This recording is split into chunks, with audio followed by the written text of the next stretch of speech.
thing is, why is politics about people so much? Why do we make it about people? See, Hmm. Fox News makes politics about people, and it focuses so much on Obama that it's almost sickening. In fact, it's almost like a comedy show right now.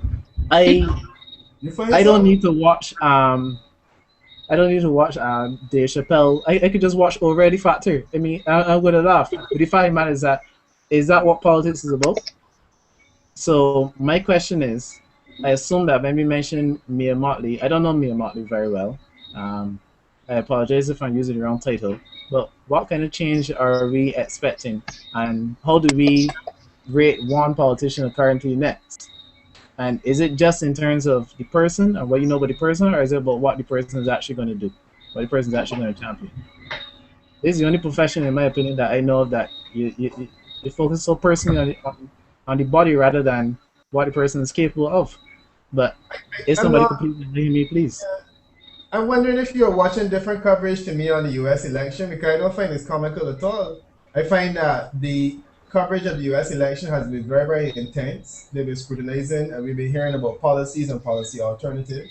They have fact checking all kinds of stuff. So I don't know how you can say that as comical. I find it's far from comical. I'm talking And about Fox News already report. yeah, but you watching Fox News? Why would you watch Fox News unless you want comedy? But that was my No, example. That was my I'm not talking example. That was my about example. To be fair, I totally agree with you if you're talking about other stations. That's my point. watch Fox News, read Barbados Underground, Barbados Free Press, all those kind of things. When you do that, what do you expect? I mean, you essentially want a comedy show, you get a comedy show. I'm talking about serious coverage. When you talk about change, one of the issues that Neil Marley was proposing, and I'm not trying to sell her in any way here, No, go was ahead. that the political parties should elect their leadership democratically, where you should have a person's name on the ballot paper. Every member should be able to vote for that leader. Now, that is something that seems so logical to all of us, but neither of the two political parties elect leaders that way. They all have a delegate system.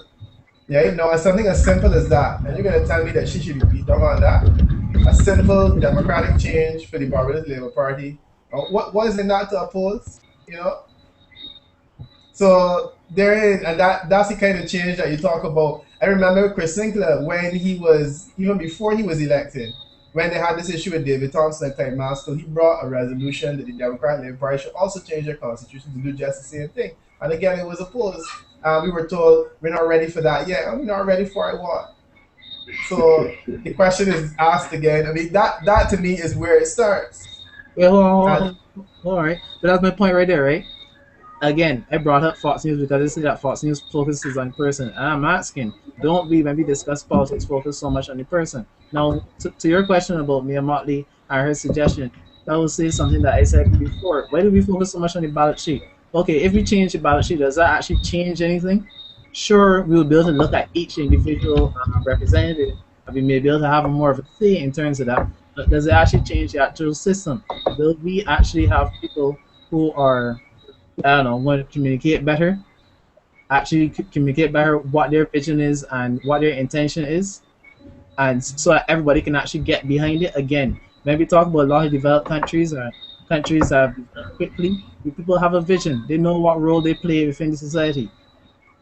So it is fine and good to go and talk about okay, this person wants to change the party in this way and that way, but what is going to be the end result? That's my interest. Again, as an engineer, I am value the current what my output is. So it's not about how much I want to change like all other engineers work, it's the output. So Omar, so Maria, Omar wanted to make a point. it's Yeah, hot. no, Maria first. Ladies first. Yeah, Maria. Yeah. Oh, she's Sorry, we were typing. just being very animated.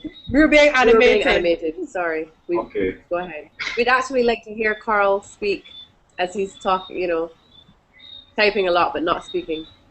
I Also, to would, Lisa, would like to make a point as well, if you. I'll defer to Lizelle. Well, I just wanted to make the comment on this whole idea about, oh, why do we focus on the person in politics? I mean, a politician is like any other profession, and I think that's just being sidetracked. by what the real issue is. Because to me, in any profession, like if I'm going to a doctor or something and he's telling me I need to have my, eating in order or my health plan, and he's like overweight, I'm going to focus on him as a person, also. So I don't really think that you can differentiate like a politician and the person behind whatever message they're bringing. And especially in a society like ours or in the Caribbean where it's so small anyway, most of the people, they know each other, they've come through some of the same ranks and stuff like that. So to focus on this issue of, oh, we have to differentiate or move away from that, I don't even think that's something that needs to be considered. I think we need to move beyond that. I do agree that we don't see a lot of issues on the table in a lot of our campaigning across the region. It's been always so entrenched, one party or the other. You've come up through it, either your parents voted a certain way, you vote a certain way.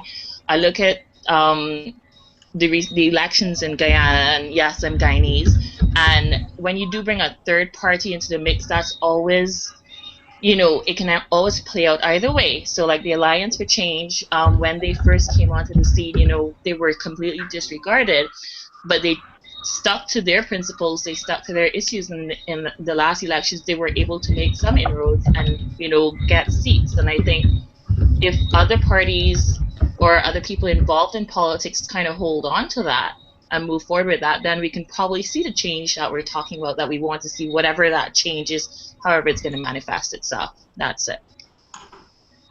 And again, to get back to the earlier point, sorry, Omar, I just think that our politics are what we are willing to settle for them as.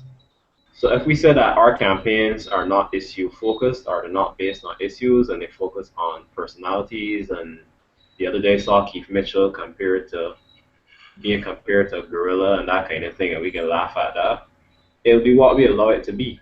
And personally, I found last year's by-election in St. John ridiculous. I was hoping we were getting better rather than worse. But anyhow, I turn over to Omar. Taking off from what Peter said, I mean, I think we definitely need, I think that overall, this is a general statement, overall politicians are incredibly disconnected from the populace, from the realities that we face and the realities that, I'm saying they're also very disconnected from what people themselves actually understand and know to be true. I think that we need, I think that, I agree with Peter, I think if Mia had been allowed to continue control the party, that things would have been a much different conversation with regards to the election. There would have been a much different conversation with regards to where things are going. I personally would have had no issue deciding which way my vote would have gone. I was in Canada when Mia took over, and I was following closely, looking at certain moves Mia was making strategically. She was bringing in, she wasn't doing what we do in politics all the time. She was bringing in young people who are qualified, who are bright, who have ideas, who are experts in certain areas, who can bring something to the table to help contribute to the overall thing. She brought in Wilfred Abrams, Nancy Bradshaw. You started seeing moves like that, and you noticed how as soon as she left, and you looked at the rest of the party nominations, I went, hey, see, bring about guys like Glenn Clark and Noel Lynch, and it's the same old guard coming back in. And like, for me personally, as much as I am dissatisfied with this government, the thought of letting those people who come back in and already taken the system for a ride for 15 years have another go, I have a problem with that. I think that we need to start, and I think that the reason why people talk about a person as opposed to politics is just because it's easy. It's simpler. It's simpler for you to go after the person. Oh, I don't like Mia because of her sexual tendencies. Oh, I don't like this person because he's aloof. I don't like this person because he drinks. Because at the end of the day, that's all you have. You can't argue on policy. You can't argue on the points. And because we don't raise enough issues in politics in Barbados, That's basically what the conversation is always about. We need to. I think what needs to start happening is that it needs to be greater dialogue. There needs to be greater opportunities for these things. I think more than anything else, I think it needs to be opportunities where where the politicians are made to answer the people for the good and the bad. I'll bring this point up because to me, it still blows my mind how it happened. And it happened with both parties. On the DLP side, it happened with Tana Bed, and on the BLP side, it happened with Paul Eastman. And you have clear points where the constituencies have said they want them back and they voted for them, and the entire process was disregarded. And for me personally, that screened something that I think went completely disregarded by the press in terms of with an overall a complete disregard of democracy. And if we're going to be serious about this is what we talk about on elections, how these things matter, then that's what we need to do. One of the big reasons, just going back to something Maria had raised in the past, one of the big reasons why the elections are the way they are is because we allow so many special interests. BS&T can contribute, and Lime can contribute, and Cal can contribute, and this person contributes, corporation, everyone can contribute to these people, and that's how it's run. I think that's a huge problem with it, the money in politics. I think that what's needed is publicly funded campaigns where every 5 years, every person in Barbados pays a tax. You pay $4 a year, $5 a year, additional to your taxes. It gets pulled into a fund, and then that fund is split equally between the parties, and that's how they run. Because at some point in time, you start to corrupt the program. I'm not saying that they shouldn't have their interests spoken for, but at the same time, your corporation, your business interest does not carry more weight than what I want or what Peter wants or Maria or Julia or anyone else wants. And that's something I don't hear enough of us talking about. Yeah, I wonder if Carl Applewhite finally wants to jump in here, because if he doesn't, I wanted to get Peter's perspective on what happened, because Omar was talking about candidates who were basically removed completely undemocratically, and the press, or we as business, had very little to say about it.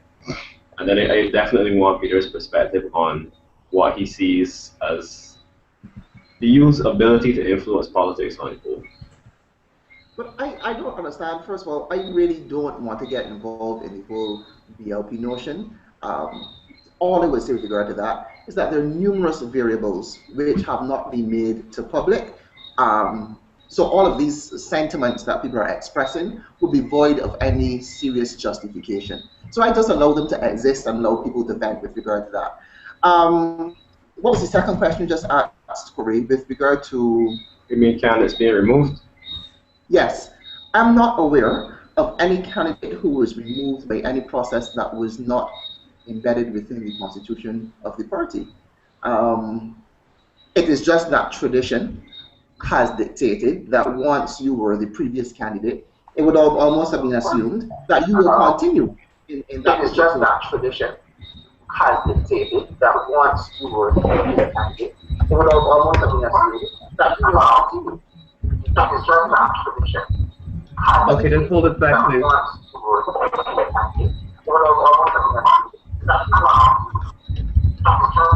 Mary? Maria. Maria, sorry. You need to mute your mic. Mary? Maria?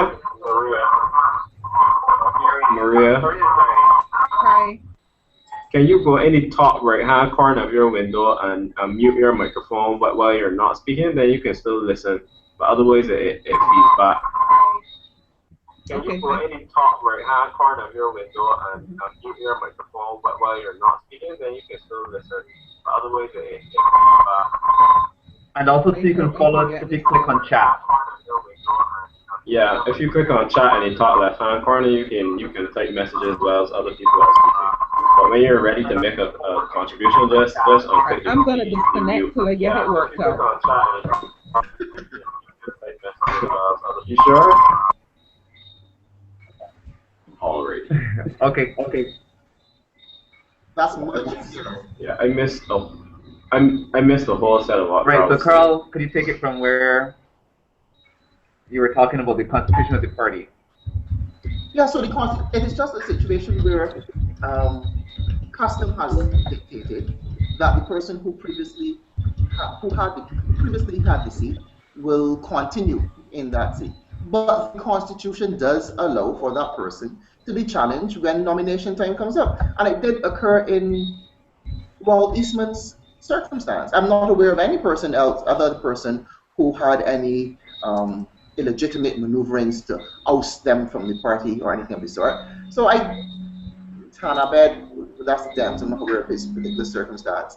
So, as I said, with regards to beans, I don't want to get too much involved in that. But what has me a little concerned is this whole notion about, a little weary, this whole notion about the youth must be involved and the youth have a contribution to make, and it is all about the youth. We have to be very cognizant of the fact also that there are persons who have made contributions to the development of Barbados who still have that ability. And I don't think that we should discard them by virtue of age. As I stated in my chat, there will come a point in time where I am sure I would think they have a ability to me. And I don't want people to be discarding me because they think I am too old. My age does not determine my inability or suggest an inability to come up with new ideas or new initiatives. These new candidates that I hear people talking about that this morning was bringing to the fore to infuse the party with new initiatives and things of that sort, they're still in the party.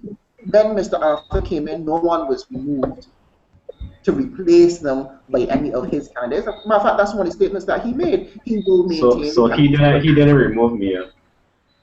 He didn't remove me. I'm sure that you would agree that persons met and voted, and therefore a mayor was not seen as a choice. But I will not say Mr. Arthur removed me. But I don't want the conversation to revert to a discussion about the Barbados of the party. Yeah, I don't want it to get. And I don't think it should either. Precisely. Yeah. And Omar, I wasn't there, so I would not be able to give you the vote. If you were, all kudos to you. I like that. Peter, are you still there? Yeah, I'm here. Two things. Carl's views are interesting. I know Carl's problem.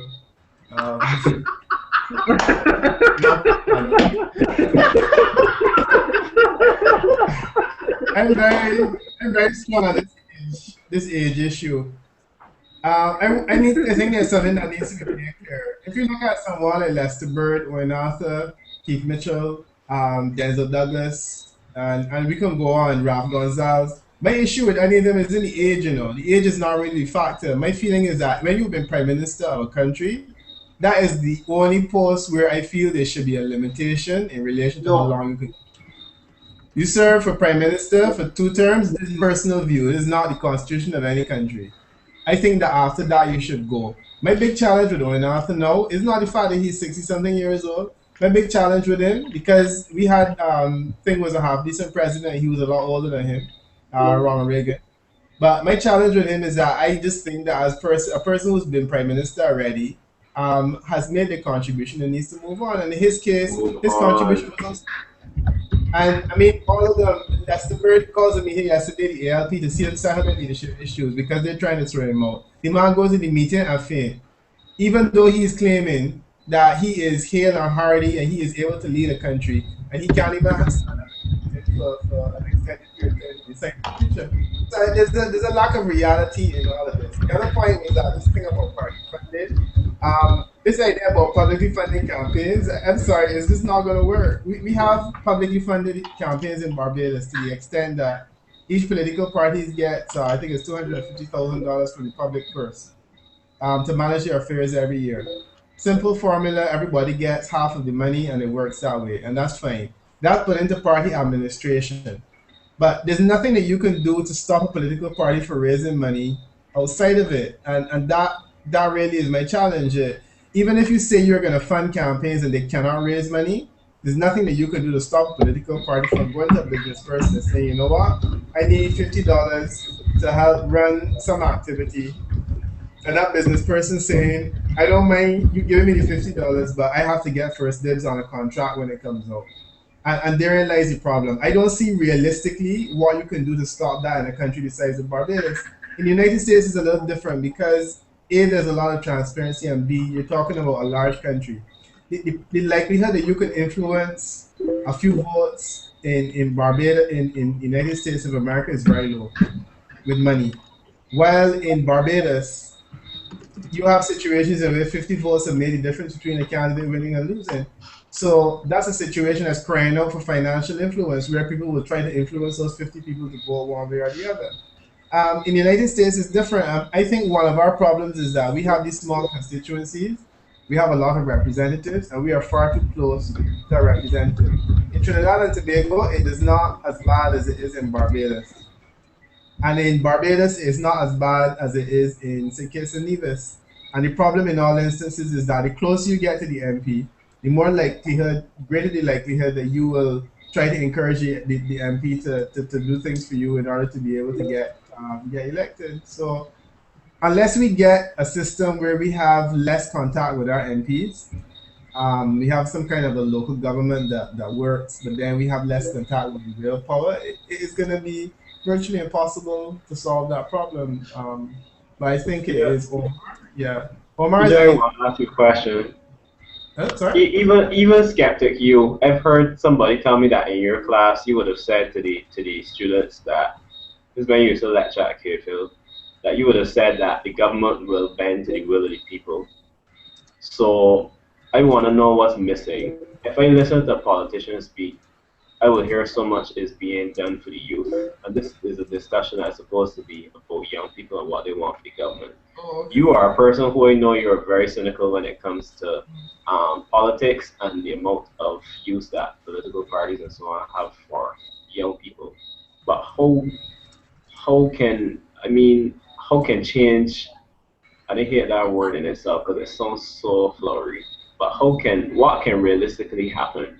What are the tools that are available? If young people, Corey, are a group that is well organized, that is very cohesive, and is able to say, I want A, B, and C, and I'm withholding my support until I get it. And then after I get A, B, and C, that I am going to ensure that you continue to maintain those facilities, or else I'm going to withhold my vote. Then young people will get stuff. The fact is that young people are not like that. Carl is a young person, and Carl knows who he voted for regardless, right? I don't say political persuasion, I know. But essentially, young people have their persuasions politically that have nothing to do with their age. It's just like women. If you were able to take women as a group, women can win any election in Barbados because there are more of them and they're more likely to vote. But at the same time, females are the most disaggregated group that you could ever want, because women vote different ways for different things and have different ideas. So you can have women who are strong Bs and women who are strong Ds. They're not organized in that way that they can say, you know what, let's make demands on the system. And that's why young people get used by politicians, because politicians know that young people. I personally would say to a politician, if you really want to influence young people, wait till election weekend and influence them, because they are a very, very fickle group of voters, and you can go around and it's not hard to get them to support you, and invariably that's exactly what people do. Sorry, but that is the reality. So if young people really want to make demands, they have to organize themselves in a very, very cohesive way, and being able to say, look, we want this stuff and we are insisting that we get it, and if you don't, we will withhold our support. And until we are organized in that way, or you young people are organized in that way, the system will not bow to demands, because essentially the system has got what they want from you, which is a vote. So you're saying to me that there's nothing that young people can do, or people in general. I always hear this expression, if you don't vote, you don't have a say. And I always wonder, beyond the election, how do people make their quote-unquote voice heard? I mean, apart from the call-in programs and whatever, what you're going to write to a political party, or are you going to stage a protest? How are you saying that the only way to make your voice heard is through a vote? And that relates to something that, was it Juliet or Maria? It was Juliet, I think, was saying earlier, that all we do is vote out governments. It's very true. I don't know what is the solution. You know, I don't know what the solution is. I think of myself as a person, and I'm not trying to flatter myself as a person that has a fair amount of influence. In that I get to write every week, and I get to go on the radio. I used to get to go on television, and I have all of these ideas that I put out, and I can. There's nothing that I can do to get 11 plus stop. And I think that right now the 11 plus is an anachronism, and it is offensive to development in this country. There's nothing I can do to get people from stop beating children in schools. Okay? So if Peter Wickham has an article every week, and I write and I talk and I go on and on and on about these issues, and I can't get people to listen to me, what about the guy who catches the bypass bus to work on a morning that nobody really listens to? How is he supposed to get influence? And honestly, Corey, I would really like to know how in a country like this, unless you have political power, you really have no influence. And getting political power seems to be extremely difficult. So whatever happened with places like I think it's St. Vincent that had like a particular representative of a particular kind of person, was it the Caribs on the in the Parliament, Dominica. Yeah, So why Caribbean. can't there be a youth representative in Parliament? Or There isn't there? There's you mean the senator? yeah. I up to now can't understand what is a senator's realistically do. I really don't understand. He's been addressing is the same thing the Carib representative does. He's just he don't do So nothing, but the point is that you can't see he's not represented because he's there. the other thing I wanted to say was there was a time where we as cadres went to a national consultation where you had a particular issue, which at the time was domestic violence, and you had stakeholders in a place where they were supposed to be, you know, a meeting of minds to really present something that could direct policy or Yep. inform policy one way or the other. But And I really, thought that in a democracy is something that is more needed, but you don't have a lot of use for that either. no, I did. I thought it was a great discussion. All these ideas came out. And here you have it. It is a burning issue. It is well researched. You researched it yourself. We came up with ideas on what could be done to stop domestic violence. And it's what, 5, 6 years later since we did that project. We started under the BLP, right? 2008, Right. 2008. It's now 2012 and even 2013. And they have not even gotten dropped to the stage of doing draft recommendations for legislation yet. Not even that.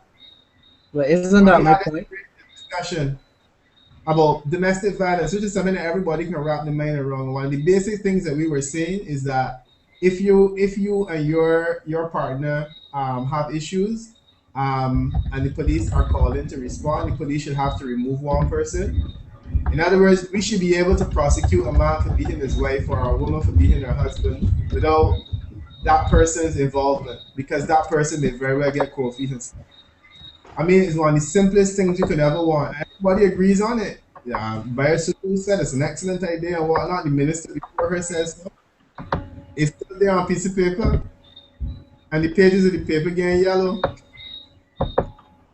Yes, sad really. I don't know what. I really don't know what you need to do to light a fire under people's tail. But I just feel that yeah. Sorry. Please call me Peter. That Absolutely. sounds so weird to me.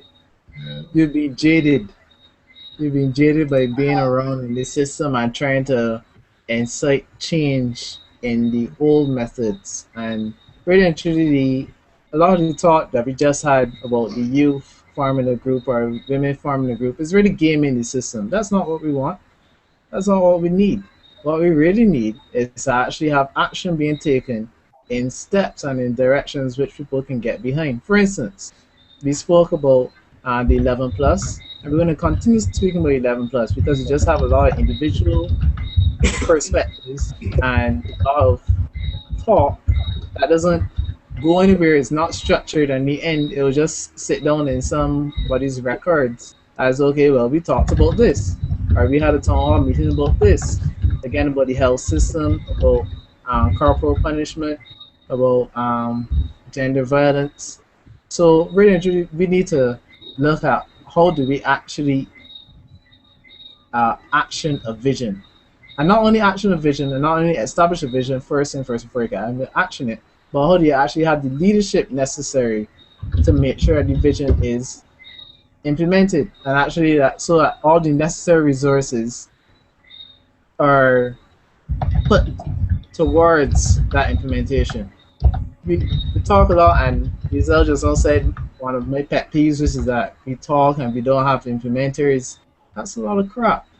I mean, come on, stop talking like that. Stop saying that Beijing's this and Beijing's that, or that Caribbean people this, Caribbean people that. The fact of the matter is, we don't have a vision, we don't have a structured method towards that vision, and we don't have the leadership for that either. We have a lot of people who are, uh, everybody wants to get their own agenda fulfilled, but nobody's really saying, okay, well, this is how everybody works together to develop Barbados, and so everybody benefits. It's basically every man for himself. So I could very well be a university graduate, an engineer, and I could make millions for myself. I don't need to contribute back to Barbados. In fact, what I can be guaranteed of is that Barbados will tax me to death. And like I know many other skilled persons have done, is that eventually they move their bank accounts overseas and they leave. So really and truly, what is it that we're really trying to achieve? But let me talk about education first. Last thing that I'm going to say on this, well, at this moment right now, we need to start thinking about how do we get our output. Start thinking about what we need to input. We can justify our input according to our output. It's economics 101. It's just common sense. It's 101 of everything. The reason for doing something is to achieve a certain something. You're not going to jump off a cliff because you know you're going to die. You're going to jump off a cliff because you figure there's some benefit to doing that. So, really cool. Maria K. I have to call time, unfortunately. No problem. But thanks for the invite. Sorry about the technology challenges. No problem, Yeah, Peter. well, It was great having you here. Yeah, it's been a learned experience. The invitation went to one email address, and I was trying to get him using the other. So I think that's the reason why it was telling me. Shame on you, technologically savvy you. Yeah. All right, Peter, thanks. Thanks. Okay. By the way, Bye. Yeah, just close the window. Just close the window, Peter. that's all. Alright, Close the window. Peter, I'd like to encourage. Peter, you're sure your age trying to figure out how to work the VCR. Well, while you are trying to figure that out, Peter, I'd love to encourage you to log on to TEDx Youth at Bridgetown. He's gone already, but I'll let him know. Shameless plug. Maria. That was Oh yes, everyone, there's actually TEDx Youth coming up on October 17th. Maria and Julia are very involved. You have several speakers in this chat already. Very true. Guys, I have to go shortly, but just to go back to the point that y'all were making, first about the MIA issue. I do not like people voting on my behalf.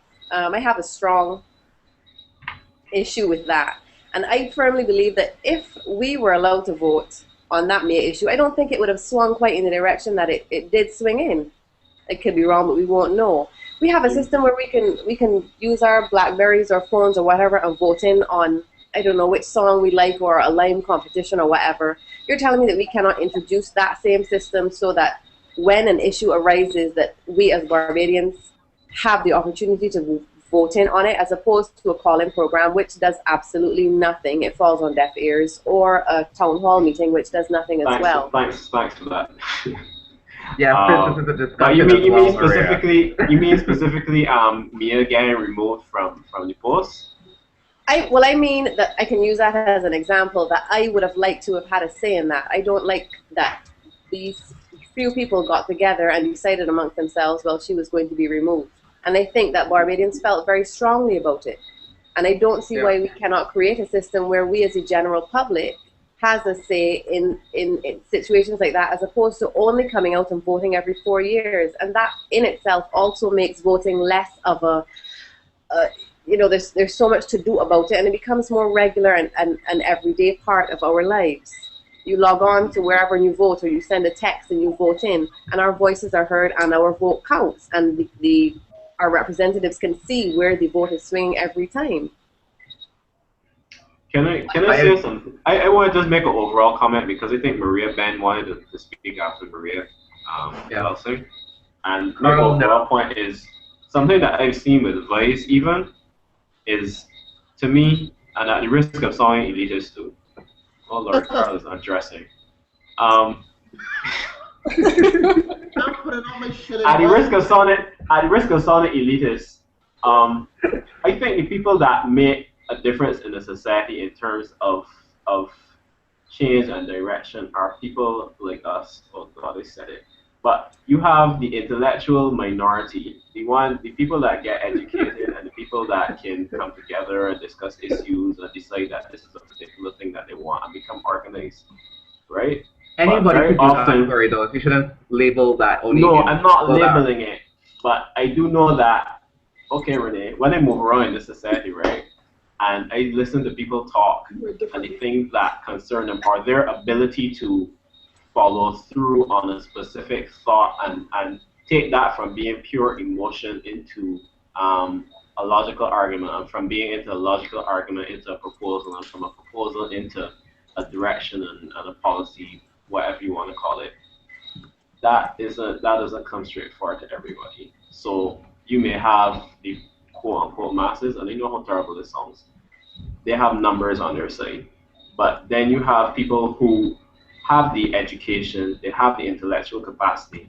But you know what these people often say to me, and this is with VYZE, I may have a topic, but they may just decide that they didn't want to get involved, or they just didn't think that it called to them for whatever reason. So they said nothing. They didn't like it, so they said nothing. And I'm like, if you didn't like it, come and tell me why you didn't like it. Tell me why I'm wrong. I put it out there so it can be discussed.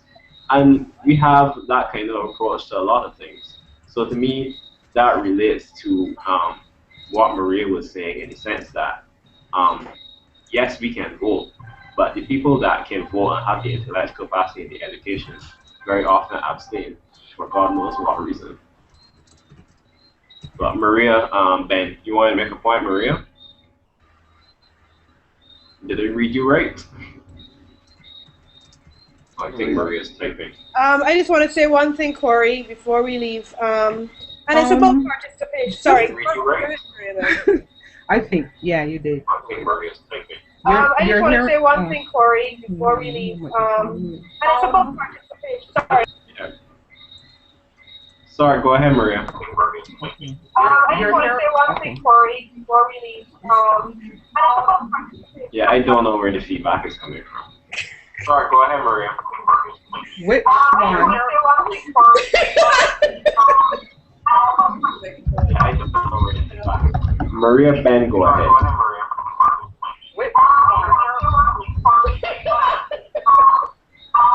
Oh dear. Maria, Ben, go ahead. Okay. I don't know if I'm the problem, you know. I'm not sure where the problem is coming from. Seems And it's recording over here. I'm not sure where the problem is coming from. Alright, let me mute and see. If it is, then it's me, and I'll forego having a comment. Or you could type it anyway, though. Yeah, it was her. It was Maria. Great. Another thing to everybody, don't talk, because it will just continue on. So Maria, if you can, just type what you want to say, and Corey will just read it out. Read it. If you can hear us, Maria B. Maria, you still there? Alright, anyhow, yeah. Peter come and drop some serious. Peter come and drop some serious cynicism on this discussion. Well, my thing is, though, for me, actually, I haven't said much. I think when it comes to changing it, it's definitely going to have to happen first with the parties. So looking at their constitutions, how they want their parties to be run before it even spreads outwards. And in your comment earlier, Corey, about the masses, I think masses actually, and that emotional is actually what drives them for a leader to emerge and then for change to happen. So I don't like to divide them, because I think when you divide them, we have then a head that is doing its own thing with a majority of the body doing something else, and the two don't ever connect. And that's what is actually, I think, happening now in this society, where we have a bunch of people making decisions and not really following what are even looking all the time at what is happening with the population and what the population really wants. So moving forward, we actually, I think, have to decide, okay, these are the things that we need to change. These are the policies we want to have changed. I think we actually have to move away from this manifesto that really means nothing. It's just a bunch of ideas that probably never happen, maybe 2 of them at the end of the election, and it runs the next 5 years without being touched or looked at till the election comes around again. When we do elections, instead of talking what this party didn't do or did in this tenure, we need to start talking about what I can do. We don't have enough of that, I think, when we come to election time. And I'm going to stop right there. Anybody can jump in.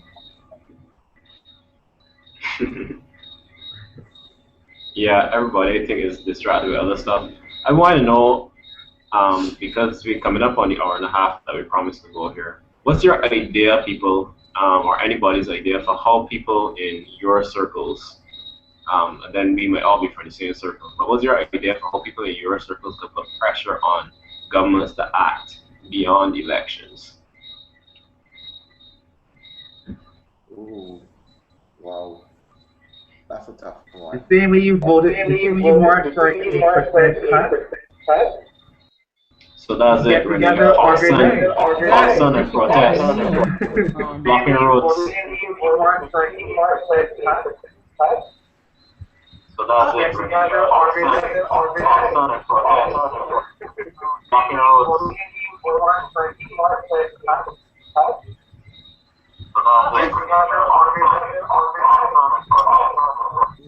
Here we go.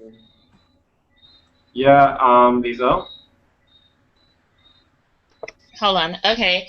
That's a really good question. I just think, okay, I'll use an example. I just think a lot of us that have an issue or that we're passionate about, when we do try to go after it or go behind it and things like that, the backlash that you get is so interesting. I'll use this as an example. The whole Raul Garcia situation that's going on in Barbados. Like, it just struck me a couple weeks ago, and I thought, this is ridiculous. I'm going to start a petition. So I started this petition, and if you see the amount of hate mail that I got from people directed in my inbox about what I was doing, and I don't expect everybody to agree with a position that I have. I mean, the world will be boring that way. But what I found interesting was that people's tendencies are like, why are you campaigning about this? Why don't you do this instead? And it's like, but if situation X is something that is bothering me or I'm passionate about, I'm gonna take the steps that I want to take to, campaign about that. I'm not going to take every issue under my wing and campaign for that, But, and I just found it interesting that people are just like, oh, you're wasting your time, or why don't you focus on something else instead? And like the hate that was directed just because I had like a different view from other people. So in terms of like tools or tactics or what to do to influence politicians, apart from the every 4 years when you have to vote, that's something that I've definitely been trying to think about, like what is successful, because I don't think we're like a petition writing people. Like the number of signatures that I got, majority were not from my circles in Barbados or whatever. So that's something that I would definitely want to think about a lot more and really see what we could do. I think we love to talk, as Maria or Juliet said earlier, we love call-in shows, we love to hear our voices, but then there's nothing beyond that. There's no, and I go back to it, there's no implementation. There's no implementation phase after that. Lack of implementation. Anybody have any ideas of how we can like lean on governments, especially as young people? In terms of leaning on governments, in terms of young people, I think it's a matter of I think it's a matter of forming organizations where, well, first of all, having more things like this, having more open discussions on the radio, like VYZE, where you're actually having we actually bring a youth opinion to it as opposed to the call-in program, which is more general, which tends to more deal with more issues that affect an older population, or the general population. I think having more dialogue, that's great.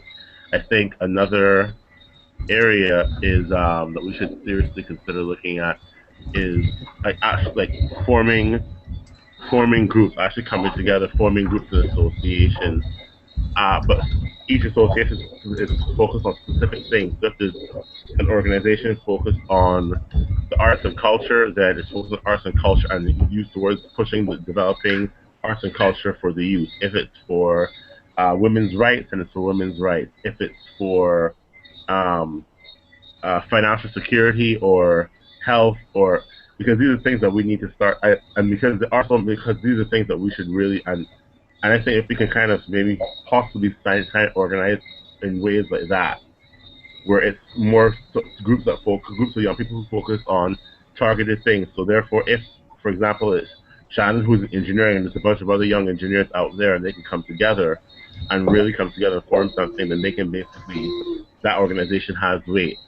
And because someone like Shannon now can bring his education, his experience, and do something like that. I think that's where it's maybe forming more small targeted groups that focus on specific issues and then using those issues and then really hammering those issues continually. Maybe that's the solution for what comes after the election. What I do know is this. I do know that at some point in time, it's becoming, and I have a conversation with my parents and my aunts and my uncles and people that older generation all the time. It's like there has to be a recognition that the current system that we have is unsustainable. It's untenable, and Carl might not agree. Carl may or may not agree with me. I'm not sure, but I think it's unsustainable. I personally don't have faith in anymore. I don't have faith in the political parties to adjust accordingly to based on how the times are changing, because the times have been changing significantly for the last 10 to 15 years, and there hasn't been a change. So why are they going to change now? I think it's really going to come down to the people demanding, and the problem is that maybe they just aren't demanding it in a way, but there has to be some kind of a stand needs to be taken to demand more. So that's me. Yeah, and I was just about to type in a window that Pedro said that he as an individual, he can write. Oh, there goes that feedback. Can I make an input? Yeah. Yeah, sure. Sorry. Your question about engineers coming together to party building. That's one in the main. The reason why that has not happened towards the whole lack of implementation. Because the building code is wrapped in. Why, you're not hearing me? I'm hearing you. Okay, cool. The building code and whatnot needs to be attached to some form of legislation. Now, what Omar's suggestion is coming towards, and what I would really support in terms of that, is if engineers didn't care about government legislation, and if you just said, look, this is how our industry is going to work. This is how all the buildings are going to be actually built according to this standard, and it doesn't matter what the Barbados Standards Institute says or what their limitations are. This is what makes sense, and that's what I'm talking about when I talk about a common sense system, which is that okay. The doctors know that certain things need to happen. The doctors, I'm sure I've heard a lot of doctors are concerned because the message is coming out from natural health, natural health practitioners is a bit different from their own, and they don't necessarily disagree with everything. It's just that people think that they're the demons, whereas the natural health people are the angels. But what if the doctors didn't hide behind the Minister of Health and just said, look, we're going ahead with this, and this is how we're going to enforce this, and we're going to set up our own system separate from government. You know what's going to happen? Government's going to realize they can't ignore them. Government's going to realize they can't stigmatize them. They can't say, well, we're not supporting you, we're not giving you money or whatnot, because if I imagine these are some driven people who have a vision and who have the guts, or rather the balls, to make it happen.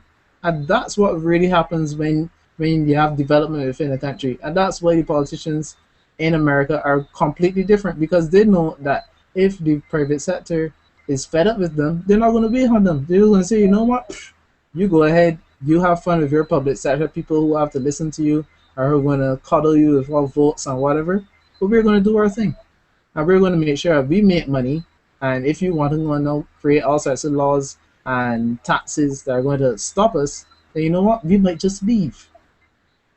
Now, where's that going to put you? And that's how we put pressure on the government, by not really giving government any more power than it needs. In fact, the matter is that when you speak to a lot of politicians, and when you come to them as a body, most of them prefer that you have implementation power and you are actually able to make things happen, rather than them just giving you support or money or whatever, freeness. Especially now when it comes to election time, and especially now when finances are tight. They want to see people of action. During well, okay, I should probably take back part of what I just said. During the city season, they take anybody, whoever has the most influence over a lot of people. But normally they prefer to work with action people, because they know that's how they get things done.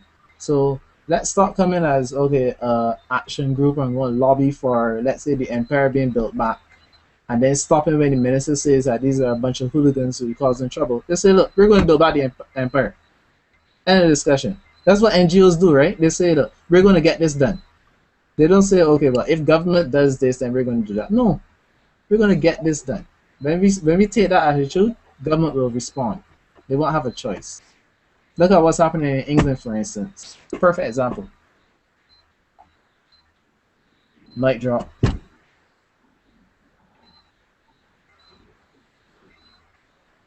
Unmute people. Right, I think everybody is kind of... Yeah, Maria wanted to make a point, so I'm going to switch back off my mic.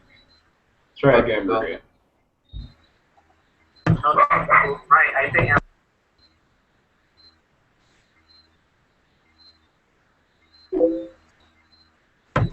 Okay, he made reference to the politicians in America and how the business people treat to or relate to them.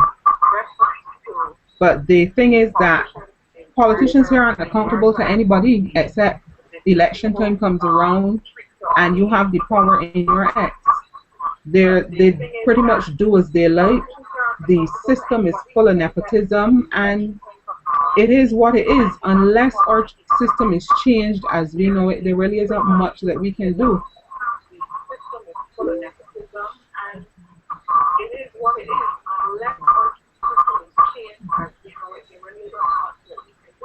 You finished, Maria?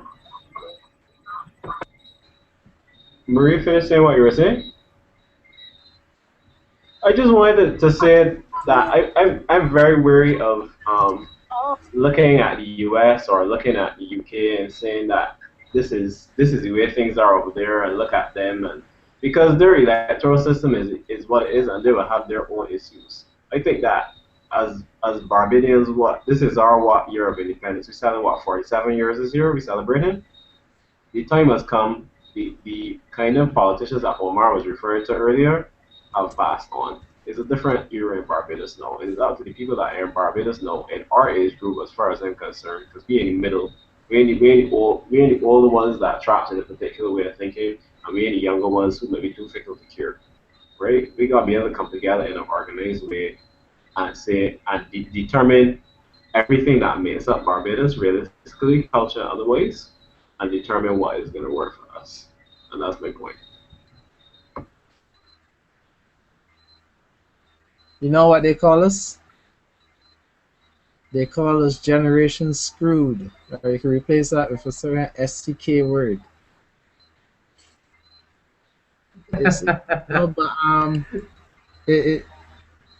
It's like you need government for a lot of things, but the fact of the matter is that when you really need a change to happen, when you really need development, you just need people, need action people who are just willing to just get off your tail and they're just going to drag things forward. They're going to push things forward. You don't have to be a martyr. You don't have to do it that way. There are different ways to do it. You can either encourage. I mean, one of the ways that I like to advocate is encourage the people who are making money that by following your way, they're going to make even more money, right? Or that people who have influence by following your way, they're going to have more influence. But we need people who are just going to say, look, okay, I don't care that the rest of the world is in a recession. We're still going to keep moving forward, and this is how we're going to do it. But don't you actually think, you were saying something earlier about the private sector and just doing what they want to do? Do you think the private sector here already does what they want to do, no matter what policies the government have in place? They make those decisions. If you look at how Warren's has developed, that could be really said that the private sector made that decision to do that, and then government followed, because the infrastructure that is in Warren's is government trying to catch up with the private sector move in there. And even with certain companies here, where they choose not to do something and they choose to not do it because it's not profitable to them. And so there is that happening here. So you have to actually answer what if the private sector here is actually doing what they could to actually develop this country, or they're just looking at it as a bank, pocket that they're just taking money out of and not really there to really put anything back into the country. The distinction that I would make there, Renee, is that the private sector is not just the rich people or the people who have the most money or the most power. The private sector is anybody outside the public sector. And as long as you're not being, well, I don't know the right definition, but in my opinion, as long as you're not being employed by government, as long as you're owning a business, you're running a business, you are the private sector. Right? As long as you're paying taxes and government is using your money in order to fund its operations, you are the private sector. We did not build Warrens, and Warrens is not built according to our vision. Warrens is built for a specific purpose to serve certain people for specific reasons. It's not for traffic. Do not be fooled at all. You'll hear people who will say that, but I know a lot of traffic engineers who look at that with horror. I will take the risk to say that honestly, the original plan for Warrens has been changed so many times. Y'all guys was spin in your chairs right now if I told you, right? And that's what happens a lot for a lot of development plans in Barbados. And again, that's according to certain people's agendas. But what I'm talking about is really the private side is what drives all development. We know that. But are we actually working together towards a vision? Who are our leaders? Are our leaders the politicians? And that's what our generation used to decide. Your generation is screwed unless we could unscrew ourselves. Omar, go. A couple minutes left. Okay, so just taking on something that Shannon just brought up, I find really interesting. It's interesting because sometimes a lot of people go, Singapore, same size as Barbados, much larger population, but still. Singapore, they do any policy that comes up for government, anything that comes up for government, any major project, everything, it has to have its long-term plan, 17 years or more, and that's what they have to plan out. They have to think it through that far as to where it will be and how what the effects will be. That will make sure that it fits in with that scheme. Too often in Barbados, we really don't think long-term. Too often in Barbados, we don't hold firm to policy. So and as Shannon said, Warrens has changed, and I'm be honest, I don't know half of it. I would love to know at some point in time, Shannon, really, because I think I just enjoy the laugh. But yeah, I think that we need to really start. I think another big problem we have here in Barbados is that we don't think long term. We don't really implement policy, do things where to come about long term. I mean, the one thing that I saw recently, I really have to applaud them for it, government for it, and the minister for it, was agriculture when they just announced this new Center for Food Security and Entrepreneurship in St. Peter with a donation of land from Duke. And, recognize that food security is a serious issue that we need to, and agriculture is a serious issue. I have to give them props for that. And I don't think we need, and and I would like to start seeing more things where we start recognizing that we need to start putting strategy in place for the future, long term, and recognize what are the problems that are happening around the world and then how are they going to affect us more. I don't think we do that, and I think that too often we might come up with an idea but give it special interest because someone might wake up and go and someone might go, oh no, this can affect how much X, Y, or Z I can sell, and that's a problem. Just going back to before I finish, just going back, just I was saying, here's something interesting. A lot of people might not know.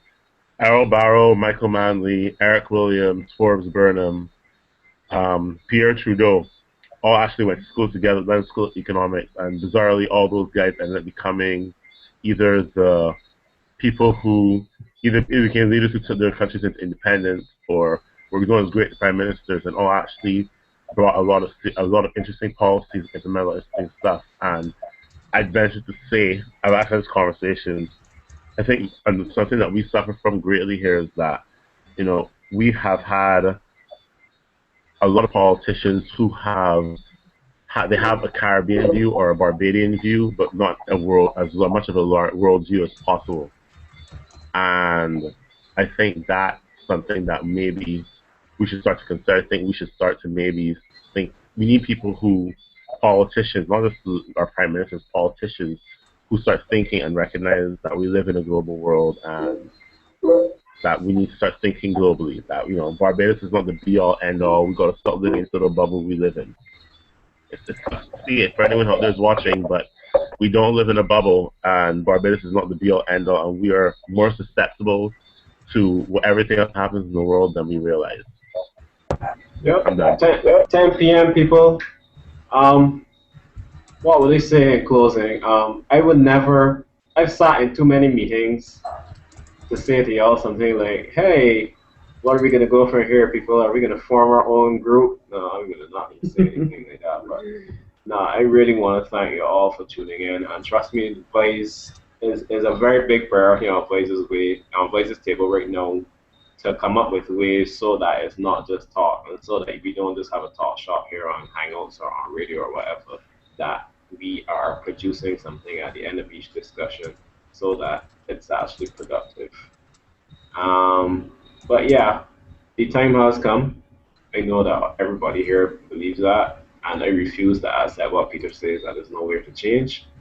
I want to thank everybody for coming tonight, and like we said at the top, this is something that we want to do more regularly after the show. I think that more people interacting has more what's the word I'm looking for? Potential. Anyhow, I want to apologize for the technical difficulties, but this was our first experimental one, so even with just me and Renee chatting, we can cut out all of the feedback. We didn't have that problem earlier, but no, next time we kind of know where you're going into. So thanks everybody, and feel free to stay in touch. I have all of y'all in the group in email, so we can find y'all in one place at one nice, easy click. So wait, Renee, you want to say anything before you go? Hold on, actually, Shannon, let's say something quick. Go ahead, Shannon. Before you go, right? Like I was telling Steve, and VYZE have a website or some venue where we can vote and actually put these things in some permanent fashion on the web. It's like, okay, we talk about the education, and it's right there on our Facebook page and whatnot, but what if, like, the same way people can like a post, you just vote at something, those are things. Think about it, guys.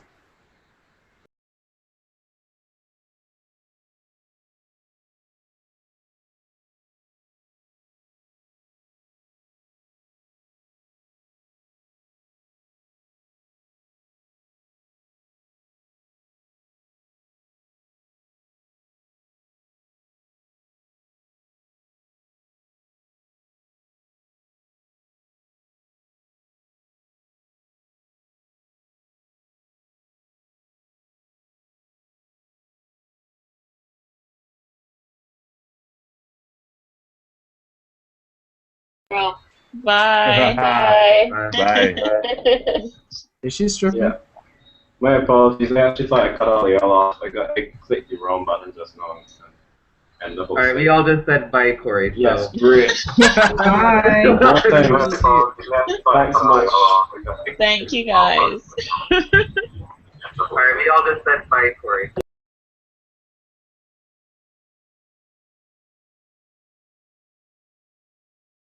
And we want to talk about what we as young people want for our political systems.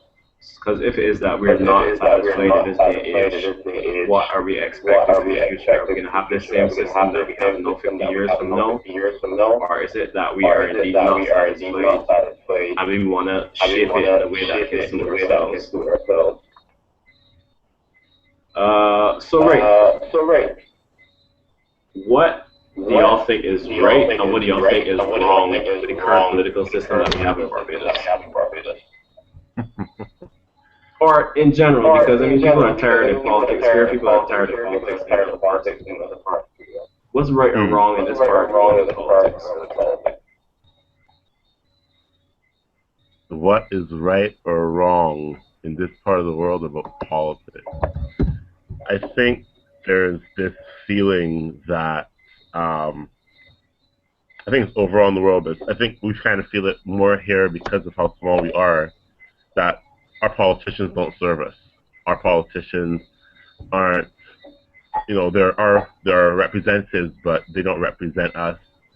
You don't usually, some you don't even see in your constituency, some you don't hear them talking or going out there and really trying to understand what's wrong in your community, what's wrong with the country, and trying to bring in new ideas, new meaningful ideas. For youth, I think that youth feel like they're being marginalized, and they are. I think youth feel like, there's this attitude towards young people. Young people have, you always hear older people, y'all young people, you need to do this more, you need to work more, you don't have enough experience, don't have enough this, enough that. That's not recognizing that, you guys can't do it forever, and you guys are about to retire, and there's going to be this gap, and if you don't do something, involve us more in the process, we're going to be in problems. And I think that combination of things is kind of why people are really sick with politics. Yeah, I mean, occasionally look across the Caribbean and other places, the governments that are winning these elections are winning with smaller percentages. Like, I think the last election in Barbados was like that the LP won with something like 52% popular support, and Antigua is 51%, and these majorities are getting smaller and smaller. So I think that the people that live in these societies are sending a message, even if they themselves don't realize that they're less and less satisfied with what's going on. But I just wonder what people want, or if we even know how to get it. I know I was talking to Juliet, if it wasn't last week, it was the week before, about her attitude to politics, because she's someone that's traveling and she's seeing elections in other countries, and she was saying why we have a sense or why we don't have a sense of certain things here. Juliet, is there anything you wanted to add in terms of our political system and what's right and what's wrong with it? Well, I mean that in the context of some of the countries where you've been. What's right and what's wrong? That's a very difficult question to ask as a blanket statement. Simply because in my opinion, different countries experience democracy in different ways. And so I wouldn't say that across the board there's right and wrong. If anything, for me, especially relates to youth, I feel as though on the one hand, it's what Omar said, there's a feeling of apathy. There's a feeling that those that do engage, even if it's at a minimal basis, they don't feel like their voices are being heard. They don't feel like it counts. They feel as though when they do engage, let's say around election time with a constituency leader, and they make promises or a connection, that they don't come back and say, well, this is the progress, this is what we can do, this is what we can't do. And so it becomes meaningless after a while. And I mean, that's understood. Again, with elections, depending on the country and depending what the states are, you will see persons coming out to vote. But generally, if people get the sense that the political parties are the same, that nothing will change, then you tend to see that kind of I don't know, a nonchalance or probably total avoidance of the same politics or even elections, and it's quite sad. Yeah, and how does everybody, when y'all vote, what's your perspective on voting? Like, what are y'all motivating factors? I know for me, when it comes to voting time, I don't have political affiliations. I think everybody that's here is more or less pretty neutral. I could be wrong about that, but I think everybody here is pretty neutral. And I just kind of analyze the issues and decide who's making more sense. And very often I vote because I want to keep somebody out as opposed to wanting to put somebody in. But do y'all vote based on party? Do y'all vote for a particular candidate because you like someone and you think that they can make a difference? You vote for somebody managing the economy, what?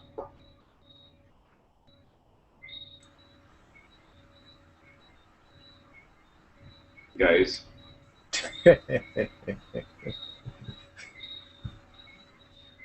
Shannon?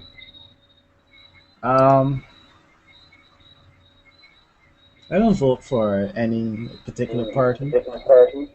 I vote for who actually is interested in delivering the current vision and actually inciting some form of change, some form of development current of time. I really want to go back to the previous question, which is what is right and wrong. I don't know much about politics, but what is wrong is that we need to stop this whole handout mentality. Where government, politicians, or any representatives of ministries come up and say that we're going to do this or give that, use that as incentives to get votes or to get political support. I think there's a lot of foolishness. It's throw the political system in the world, but really truly, what does that provide? But you don't think that's a reflection of the people, though, Shannon? No, it's not. It's a form of because to me, you could tell me where I'm wrong, but to me, it's like saying that Batman ain't got no right to stop it anywhere they want along the road. Because the reason Batman is stopped anywhere along the road is because people like to get put out in front of the house or wherever, or get put off the shortest possible point of where they have to go. So if we have a handout system, to me, it's because people like handouts. But it's not like if we tell okay, in order to become a politician, you must give us handouts. No, that's not what we tell them to do. Or else we will have a minister of educational handouts, a minister of financial handouts. We expect them to responsibly champion the vision of the country. Now, my problem is that when Sorry, we go ahead, it's Sean. Oh, what is that? No, I don't really finish so easy. Is when we talk about large developed countries, we talk about Finland, we talk about Singapore and whatnot, those people have a vision. Jamaica has a vision. Barbados, we have a vision too, but each minister is promoting a different vision. A lot of people are talking Barbados is central of that. But really and truly, when we really look at years, are we just in order to support that handout mentality? Or are we actually making sacrifices in order to develop?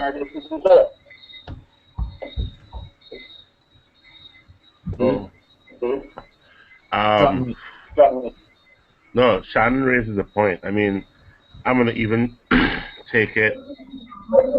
I'm gonna even take it one step further and say that well, first of all, to answer the original question, do I vote by party? No, I more vote for who I think is gonna be which party is going to do what's best for Barbados.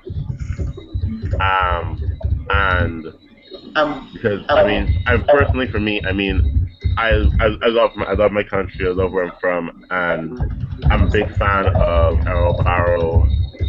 And I always felt like when I read Errol Barrow, especially when I read about Errol Barrow and Senator Errol Barrow, and having had a chance to be good friends with, and being good friends with members of his family, understanding that there was this greater purpose, that he had a greater vision for Barbados, and all the prime ministers in that era did, and I find that now that's lost. I find that we don't get that anymore, and I look for someone who's going to come with a new idea, who's going to come with something different, and do something new. And that's what I find is missing. I find that too many people get caught up in parties for what reason I don't know.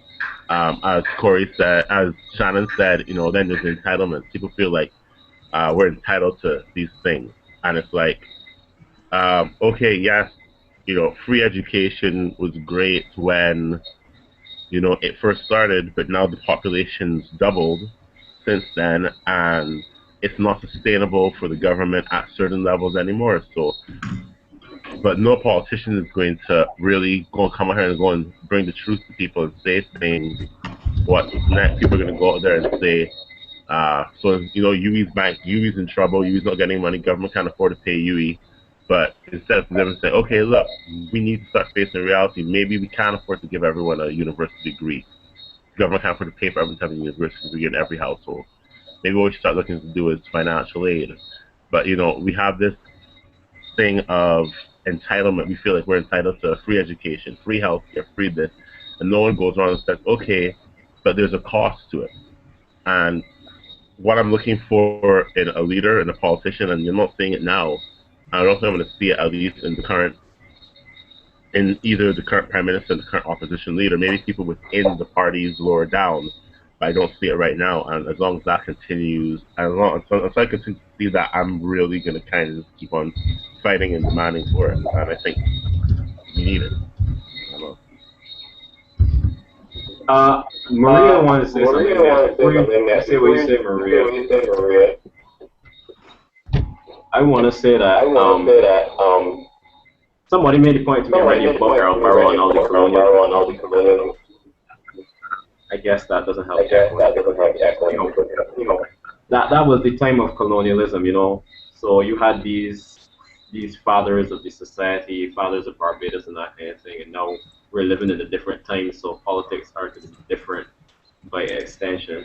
So I don't know if that's wishful thinking. And I often wonder if you find someone like that, if that person wouldn't get corrupted by party politics once they get into government. But Maria, over to you. Hi guys. For my favorite question that you posed in the email that you sent was, if we could burn down the whole system and start over, what would we replace it with? I don't even know if I feel the need to touch on the handout issue, in that we're dealing with a system that to me makes absolutely no sense. We are competing against each other for a seat as opposed to working together to find a solution. And I don't know where we go from here with the current system that we have. The system is archaic, it's set up from centuries past, and it's not serving us, and it does not make any sense. So to me, the important thing is, how would we restructure the system so that it functions better than it currently is? How would you restructure the system? I think, for one, I would get away from the party mentality, the party BLP, DLP, what have you. We need to sit down, we need to come together and say, this is the issue, this is how we're going to work together. I'm sure BLP and DLP must have common ground somewhere, and whatever other party there is, they must have common ground somewhere. Why are we competing against each other for seats? Why aren't we working together? This is an issue, these are the issues of the people, and these are what we want to work together to find a solution on, as opposed to, I want the most votes and I want to get this seat. But Maria, you don't think there's too much power and money at stake for people to work together? I think that once the people of Barbados realize that the politicians work for us and not vice versa, and really get that, then we can remove that power issue. The politicians are paid by us. I want to add to that, Corey.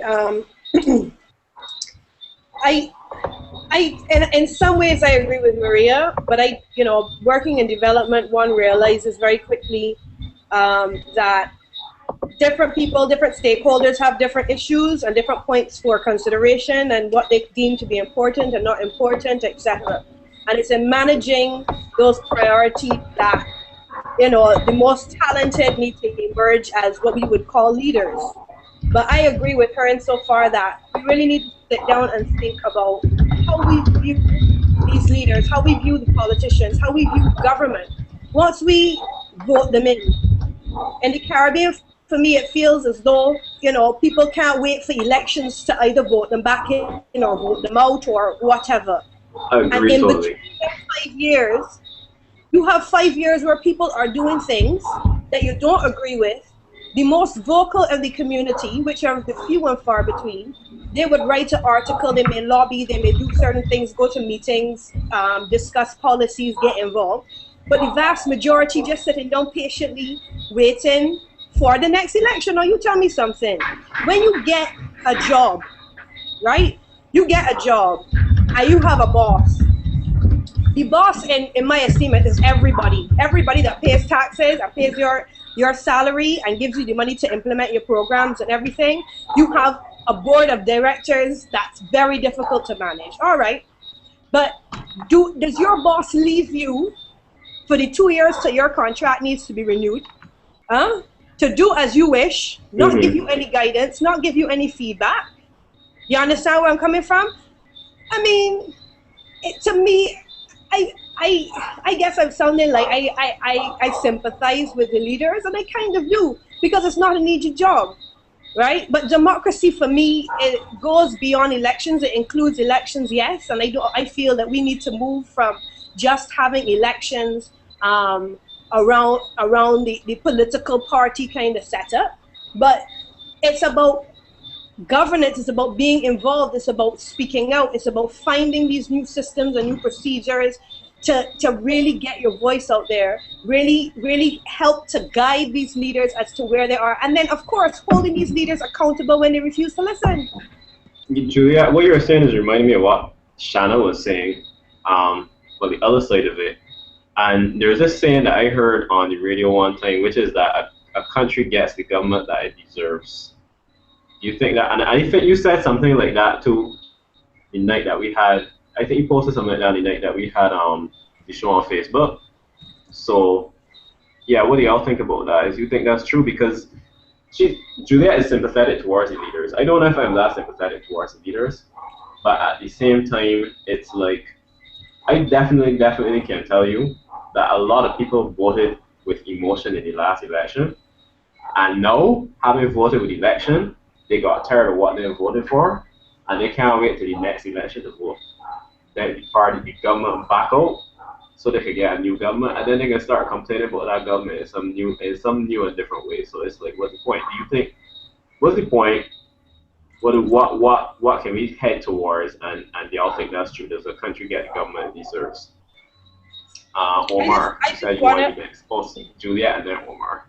Oh no, yeah, I just Shannon, wanted to and then kind Julia of. and then Omar. No, let the lady go first. Come on, guys. This is a mailbox. We have to have some courtesy here. Come on. Chivalry is not dead. No, I just wanted to say, and it ties into exactly what I was just saying.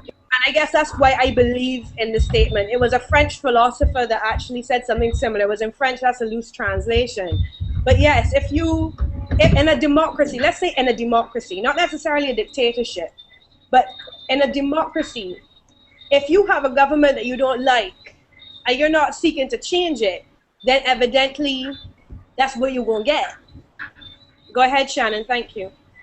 Okay. You know, it's actually a good thing that you explained that point because I was actually going to totally disagree with that, and I think it's just something that is said because it's like a gross generalization. But what I would actually say that we need to change here is have more forums like VYZE and not just a talk thing. You know, it's like what comes out here, it should in some form or fashion be permanent so that the voice of all people in Barbados are is known and is strongly represented.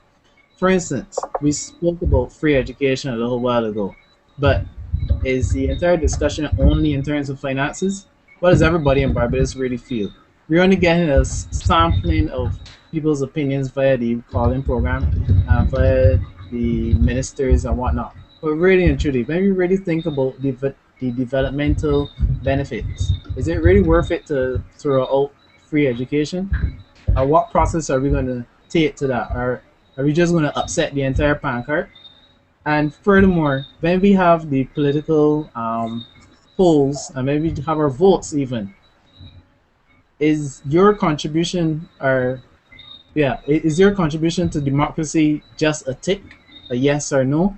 Or do you actually have more to contribute to your country? Do you have to depend on your minister to then recognize you as one of his buddies, for lack of a better word, or maybe some educated person who's suitably qualified to actually make a contribution? Or should everybody really have a stake in the development of the nation?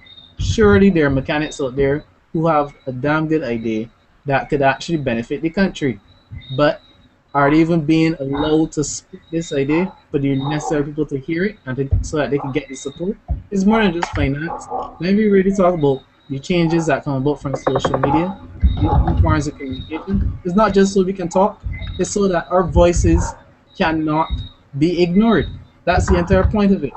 And right now, in our systems right now, the politicians or whoever, whether it's um, their whether it's on purpose or not, they don't have to listen to our voice because if I matter, all the other indicators are much stronger.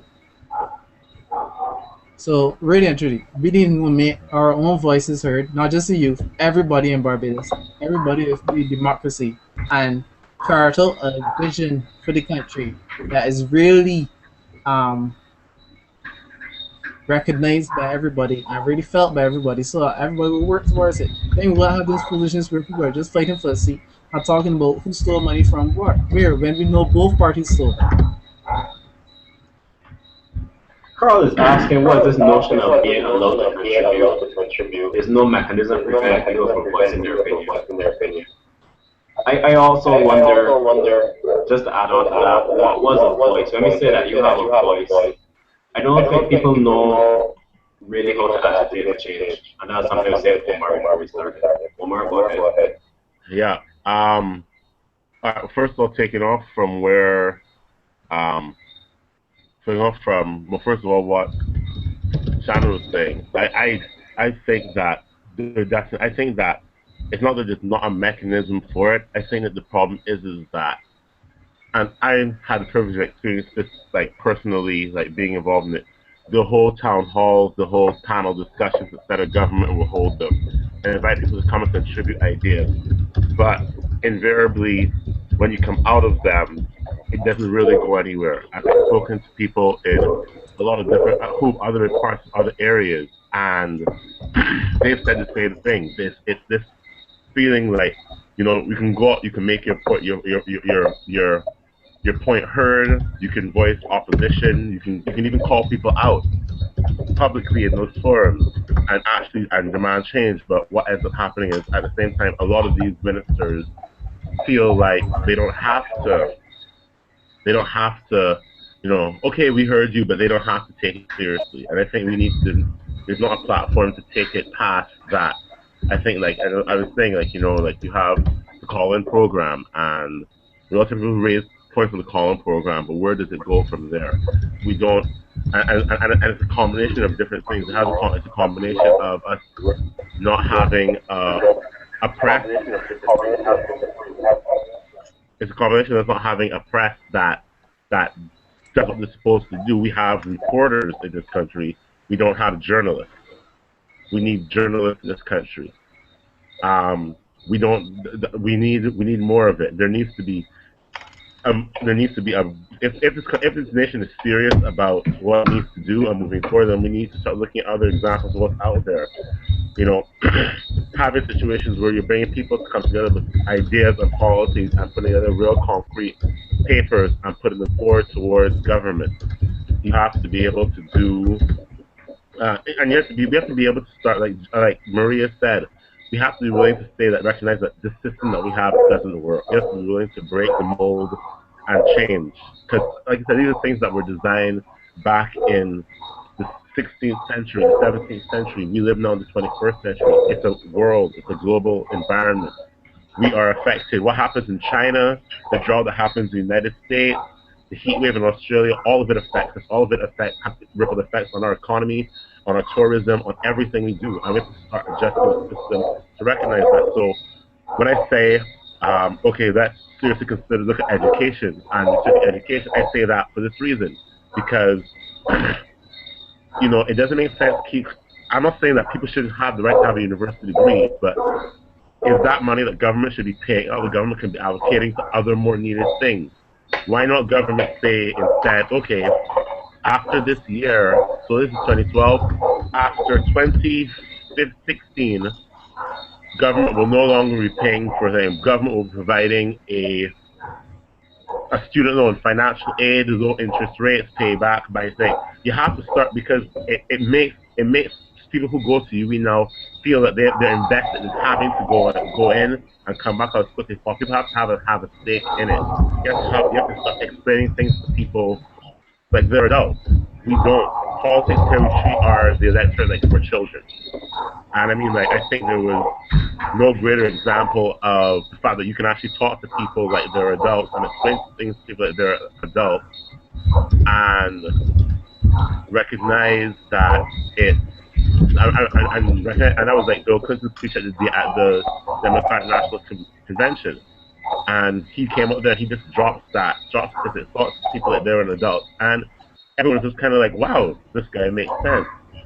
We need to start recognizing that there needs to be more of that. We need to start being able to explain to people that the hard choices have to be made, hard decisions have to be made. Would I say, if I were to blow this, like as Maria raised the question, if we were to blow the whole system up, what would replace it? Renee asked in the chat, what if we had a Westminster? Do we really need a Westminster style of government? I think that honestly, at the end of the day, I think that if we were to burn the whole system down, I think what we need to start looking at is some kind of a combination of a Westminster system that kind of, but also includes kind of like a republic system like the United States and how their thing is structured. We need to have more checks and balances that the Westminster system doesn't allow for. There needs to be more greater accountability so there's a lot of things that we need to start looking at creating a hybrid system if we were to redo it and really start taking our politics forward, and by taking our politics forward, we're taking our country forward. But we need a common sense system. Exactly. Exactly.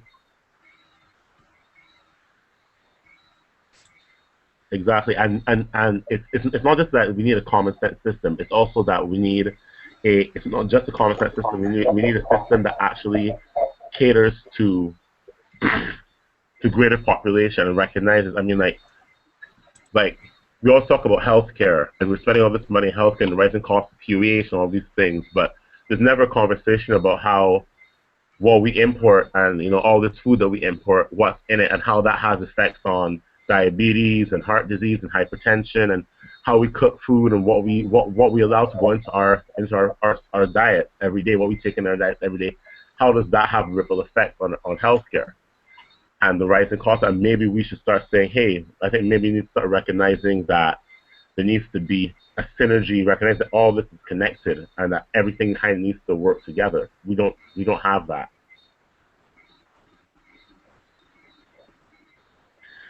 Carl, use the system more efficiently. Yeah, I forgot that my microphone was muted.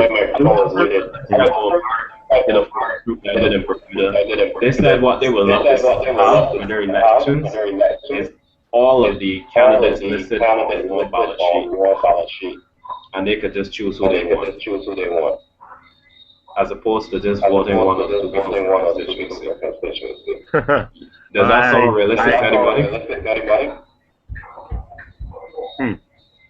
I do not hear a word you say.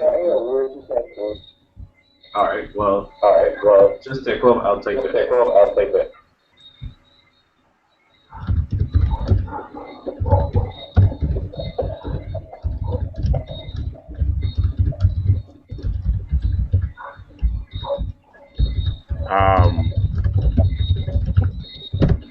Does it have merit? I don't know how logistical it'd be. Maybe because it may simplify the process and makes it like these are the people who I believe in best for the country. And then if it's the majority one party or the other, then maybe I guess it could work. Personally, I mean, I would welcome it just because I really don't want to have to vote for my MP again, and I really don't know who the opposition is, what he stands for, what he's going to do different. Hold on. Why are we talking about different things? I think Omar's point is something that we toned down a lot. Very important. A lot of people talk about how this minister is a good person, is a very honest person. But honestly, what is this minister's track record? What is their competence? What are they really going to fight for, or what are they going to really work towards? You know, like, okay, in my opinion, just because a minister is in the opposition for 14 years or whatever, it doesn't mean that they have to stop contributing to national development. That really makes no sense at all. And on what basis should you even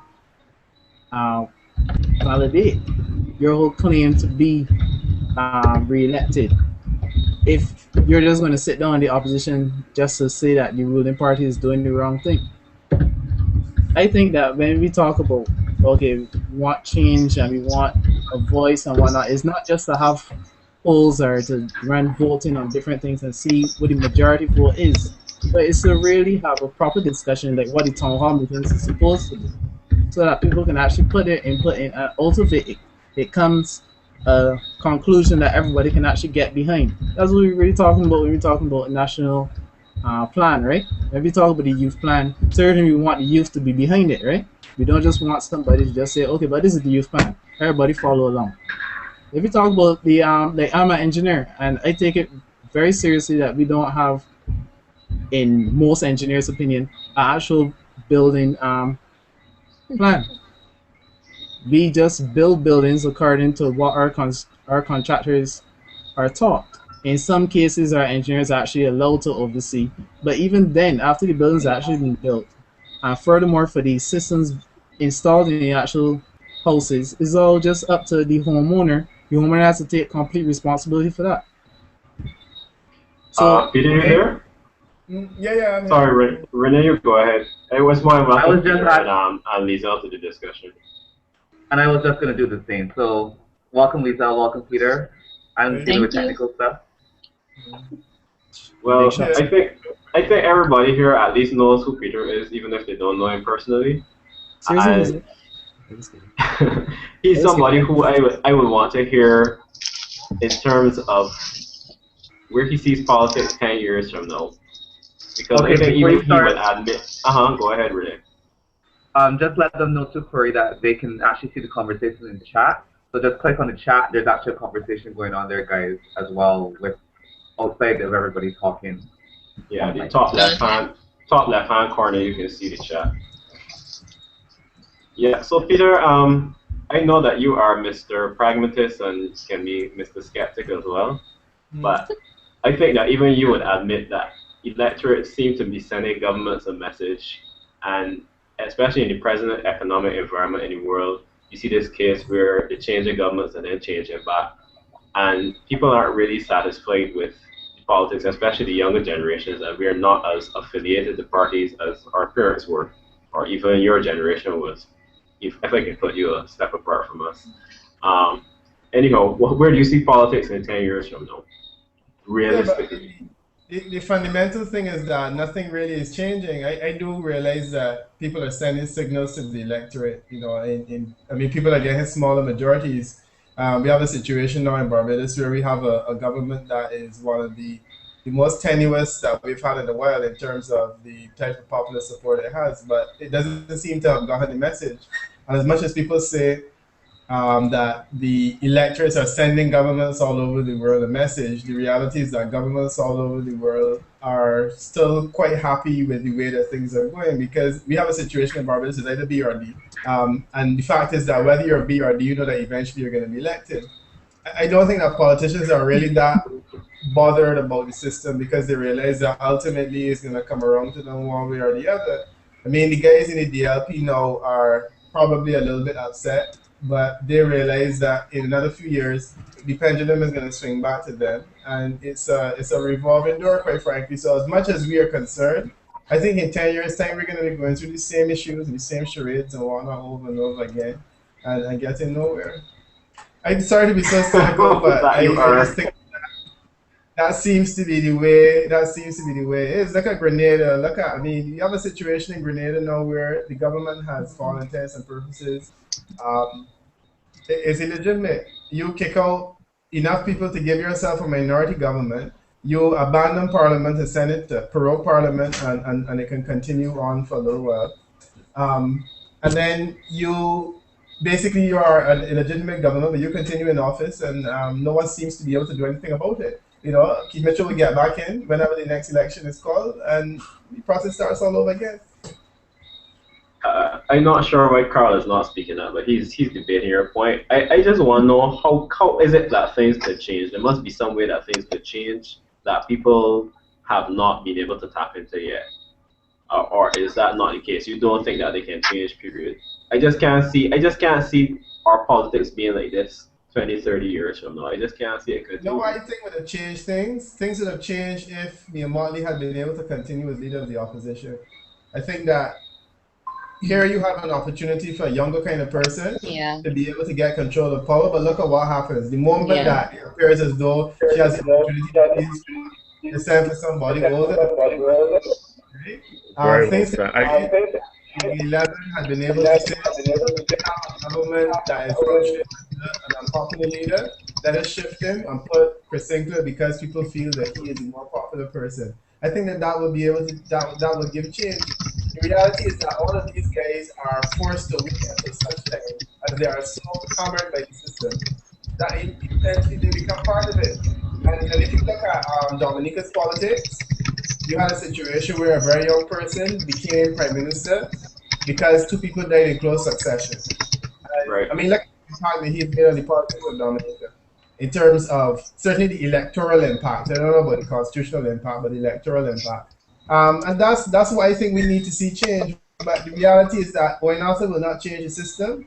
And quite frankly, when someone else matures enough that they can get there to change it, then that person is also part of it. Same thing with Ferdinand Stewart. Why would he change it at his age and after he has benefited so much from it? Working for some, so they're continuing to work that way. Yeah. I think it's enough.